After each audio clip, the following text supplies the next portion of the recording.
Vamos a realizar la auscultación cardíaca a un paciente. En este caso, recordemos que son 4 focos cardíacos de auscultación, que sería el aórtico, el pulmonar, el tricúspide y el mitral.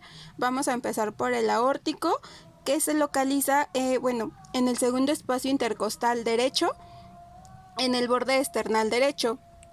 Segundo espacio intercostal, de esta forma. El segundo, que sería el pulmonar, que es en la zona de la válvula pulmonar, se identifica en el segundo espacio intercostal del lado izquierdo, en el borde esternal izquierdo. Sería de esta forma. El tricúspide se encuentra en el cuarto espacio intercostal izquierdo, en la parte inferior del borde esternal izquierdo. Entonces sería en el cuarto espacio intercostal, de esta forma. Y el último sería el mitral o apical, que es directamente en el ápex cardíaco.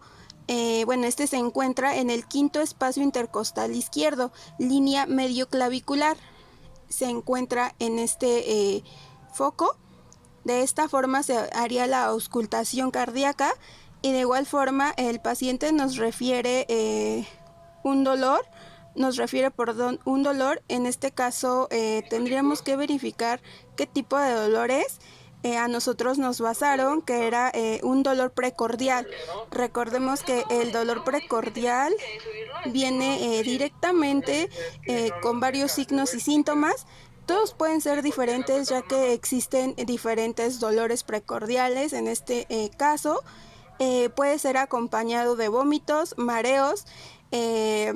También puede ser para diagnosticar este tipo de dolor podríamos mandar un electrocardiograma para poder descartar cualquier anomalía del corazón.